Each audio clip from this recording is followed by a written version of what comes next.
Okay, so just a recap of yesterday of human pathogens. Okay, human pathogens, I classify them as non-cellular and cellular. Okay, and then non-cellular, we have ones with genetic material. Okay, and the ones with no genetic material. Okay, so the ones with no genetic material, we would call them prion diseases, proteinaceous infectious, infectious agents. And the ones with genetic material but non-cellular is viruses.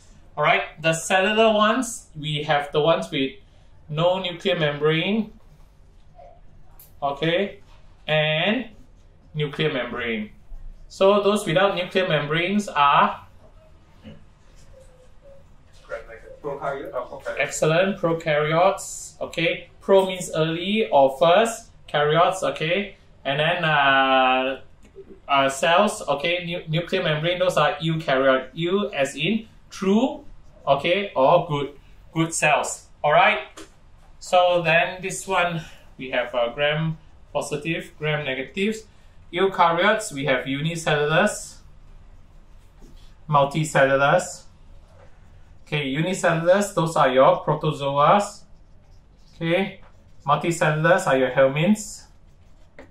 Okay, and then they are the ones that are unicellular and multicellular, those are your fungals. Okay, so this is my main framework. So yesterday we covered prion, we covered viruses, we covered protozoa. So hopefully today we'll cover fungal helminths, and if we have time, we will do gram-positive, gram-negatives. If we don't have time, we will continue part 3, gram-positive, gram-negatives, because this will be the bulk of the thing. Again, I always subscribe to a Christmas tree model when you're learning anything. What is a Christmas tree? Have anyone put up a Christmas tree? What do? Start with the base. You have to start with the base, then you put the trunk, you put the leaves, then you put on decorations. So whenever you study, I always feel that you must study the basics, know the fundamentals, know the basics, know an overarching picture, know the big picture. Then only you can fill in all the interesting facts and all the factoids and all the things.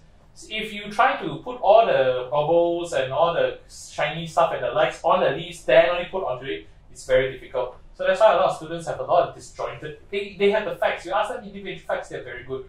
But when you ask them what's the overall picture, they only have all the disjointed, they cannot bring it together. So I always subscribe to the Christmas tree models. That's why for me, there's a lot of so this, let's say this is my microbiology textbook. So this is how I'll divide it.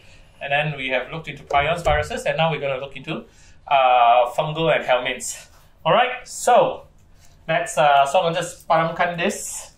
Okay, are you satisfied with this, Edmund? Okay, let's padamkan this.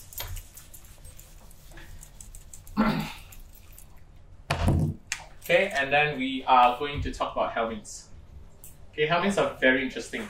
Okay, I love helminths actually. A lot of times they affect a lot of people, and actually you don't need special medicines. If we can give clean water, we can have remove all those arbovirus, give a clean environment, can wipe them out. Actually, engineers have done more to improve the lives of human beings than doctors. Engineers provide clean water, half the diseases gone already. Before vaccination was even introduced, actually child mortality was actually falling. Why? Because engineers was able to provide clean water and then they wash away all the sewage. Alright, so but helminths, okay, we have our classical one, the Trematodes, okay, aka our Flukes, okay, complex, very, very complex system up and down in the body, out of the body. They have also secondary animal snails and all that sort of thing. Cestodes, those are our flatworms. Not really the flatworms. Cestodes are tapeworms and all, tapeworms. Okay, and then the nematodes. Nematodes are your roundworm. Okay, they can be very, very small, they can be very, very big. Okay, but actually a lot of this is just an easy classification. They're actually polyphyletic. That means they are actually different family. Evolutionary, if you subscribe to it, they all have they are from different branches, but because they look the same, we group them together, but they are actually have different branches evolutionary. So let's talk about the Trematodes. Okay, the Trematodes, Flukes, okay, blood flukes, the ones that get into the bloodstream, to travel up to the lungs, and then travel around, and then end up in through the blood vessels, end up in your bladder, and all that sort of thing. Okay, so which one are they? Schistosoma. Excellent, Schistosoma. So species. Japonicum. Japonicum, mekongi, mansoni.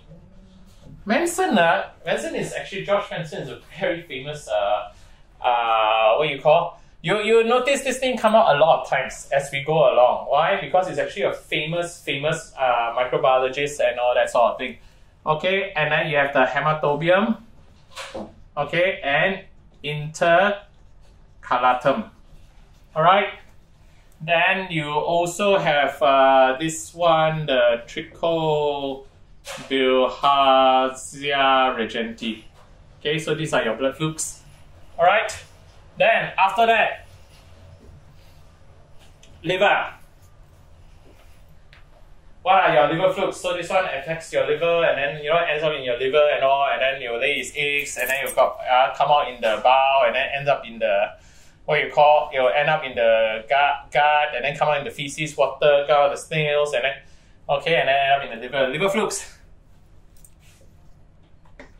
Clonorchis, sinensis. Okay. Some more.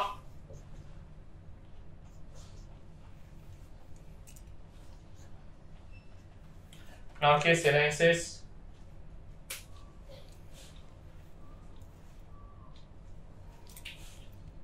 Fasciola, hepatica. The name hepatica means liver lah. Okay, fasciola, gigantica, so big one. Dicrocoelium, hospes. Okay, dicrocoelium, dendriticum. Okay, so these are all liver flukes, different species, different part of the world. Okay. And then opisthorchis, viverrini, okay, opisthorchis, felineum. Felineum means cat lab, okay, so cat spread to human. Okay, who has a pretty short hair, so cute and all, can spread diseases to you. So plasmosis, opisthorchis, felineum. Okay, what other flukes do you know of? Blood, liver. What other major organs do you know of? Lung. Excellent, lung. Lung. Paragonimus. Paragonimus. Westermanii. Paragonimus westermanii. There is also Paragonimus kellicotti. Okay, after lungs, then you have your flukes. What other flukes do you have? You have your intestinal flukes. So what are the intestinal flukes that you know of?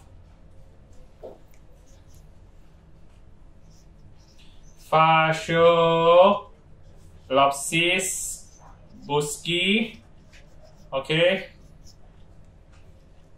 Metagonimus, yokogawai, Heterophyes. Okay, these are all your liver flukes. Okay, Trematodes. Okay, after that, when you're done with your Trematodes, okay, fine, now we have our Cestodes. Okay, what are the Cestodes that you know of? Tinea. What? Not tinea. Okay. So, all your Tinea, Saginata, Asiaticum. Why? Because they're found in Asia lah. Okay, and then your Solium. Okay, Solium. Okay. And some more?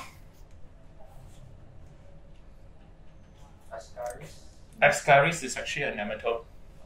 Ascaris nematode. That one? Sorry? Trachinella is also nematodes. Cestodes these are all your tapeworms. They are flat and they are long, and they got segments one, and they drop and spread eggs everywhere. And then they are all over the soil. In fact, sometimes they dry up, they blow, and then end up in your dish, and it can spread. It's terrible. So actually, a lot of times once you can have proper sanitation, so people don't pass their feces everywhere, don't just dig a hole, and then sometimes when you dig a hole, the pigs will dig it up and all that sort of thing, and then a lot of things. That means there must be proper sanitation. Proper sanitation, clean water will wipe all these things out. But 2 to 3 billion people in the world still don't have proper water. 2 billion don't have proper, 1 billion don't have proper water, 2 billion don't have sanitation. That's why all these diseases you'll find still in Africa's parts of Asia and all. And they're all eating in common, no proper water, no proper sanitation. Because all this, if you talk about all the flukes and all, they all require actually water. Miracidium release into the water, go into the water snail, go into the fish and all, and then get into the flesh, eaten, and then breaks up from the, in the cyst, breaks up. So it's the same thing. If you can find clean water, proper sanitation, proper processing of sewage, we'll wipe all these diseases out. So actually, if you wanted to save the world, you want to give better care to the world, you should become an engineer, not a doctor. Yeah, I realized it too late, like 3rd year, 4th year, it's like, shit, I should become a hydrological engineer. Then I can save more lives. Yeah. Okay, Echinococcus. Okay, granulosus, Echinococcus, multilocularis. Multilocularis in many different places. Okay, what other cestodes do you know? Hymenolapsis, Nana, Hymenolapsis, diminuta. Okay, so these are all your cestodes. Okay, some of what other cestodes do you know of? What if you like to eat sushi a lot? Then you get this. This one is the one with the famous for eating sushi. It's like the sushi disease, Japanese style. Yeah. No. Vibrio is a bacteria lah. Vibrio. I know. First letter. D. Ducrei something. Not. Why you all love Ducrei so much? Ducrei. It's all STIs. Why you all so? I know it's got something. DIPH. Diphyllobotrium. Okay, latum. Okay, then there is a Diphyllobotrium mansonioides. Okay, and then one last one is the Spirometra. Urinaceae. Okay, so all these things, they are flatworms. So mansonioides, these two, they cause this thing Paragonimus. Paragonimus, the patient, it gets into the gut and then it travels and it penetrates and it travels under the skin. So the patient will have one lump. Again, these are the things that you don't see. But if let's say you decide to go to some Africa and all that sort of thing, you do get a lot of it. Usually you went to Nepal, isn't it? But you just see the eyes. Actually, a lot of them, they have all these lumps under the skin one. So a lot of it is all these nematodes, either that or we were talking yesterday, all the protozoa, all the leishmaniasis and all. But leishmaniasis, the cutaneous mucocutaneous, they tend to ulcerate. But these one are like round lumps and all that sort of thing. So these are yours. These are all the cestodes that cause you problems. So trematodes, cestodes. Let's then we go to our final friend, which is the nematodes. Nematodes can have, again, nematodes is actually a polyphyletic because some of them are very, very small. Obviously, they have a different evolution compared to the ones that are very, very big. Like your Ascaris lumbricoides is like gigantic. Some cannot be even seen without a normal microscope. So nematodes, example of nematodes. Oh, sorry. No, yeah, it's right. Yeah. Ascaris. Don't like Ascaris. Let's I like to start from Draculonensis. Okay, Medinensis. Okay. This one is the Draculonensis. This is the guinea worm. It's almost eradicated already, but not quite. Okay. Yeah. Okay. Okay. Then what others the guinea worm? So Onchocerca volvulus. Okay, this is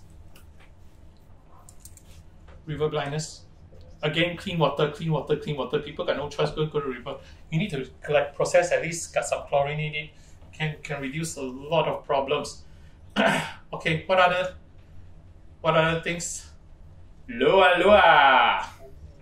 Okay, Loa cis. Okay, again, Africa a lot. Okay. Manzanella, again, name Manzanella SPP. There's a lot of all these Helminths research. Can Manzanellosis. Okay. Dirofilaria imitis, Dirofilaria repens, again. Okay. These guys are a bit rarer, alright. And then what other all these things? Also, all these are the filariaceae because they all end up in the lymphatics and all. Okay, so dranculosis, they cause the pain. So what do? You soak the legs, and then when you soak the leg in water, then the worm will come out, and then you lay all the eggs into the water, and then it's pretty smart. It actually controls the human being. Yeah. Okay. Dirofilaria imitis repens. Okay. Okay. What other filarials do you know of? Common ones in Malaysia? Brugia. Malai. Brugia. Timori. One more. The one that's always Wucheria bancrofti. Wucheria bancrofti. Alright. Okay. What are the nematodes? Trichobilharza. Okay, Trichobilharza towards the end lah. So Trichuria. Okay. So this one will be friends with your Trichinella spiralis. Okay. So Trichuria is your whipworm. Okay. Then you have your Enterobius vermicularis. This would be your pinworm. Okay. Then you have your Capillaria, hepatica, Capillaria philippinensis. So guess where Capillaria philippinensis is found? Philippines. Again, all this dirty water and all that sort of thing. But back to the filarial ones.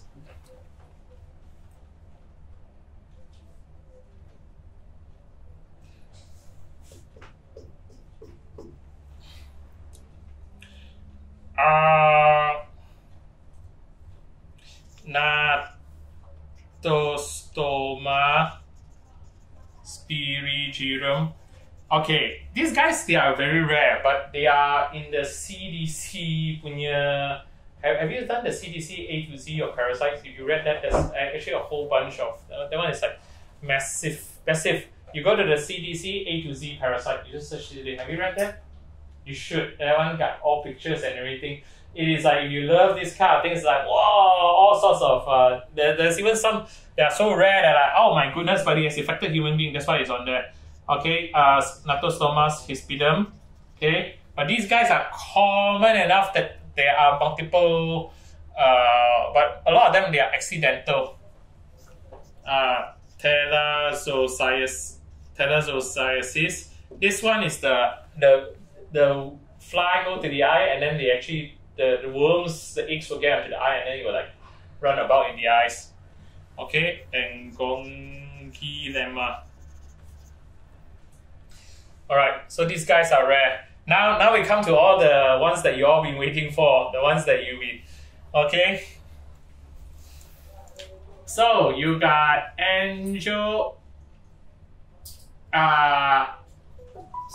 Strongylus.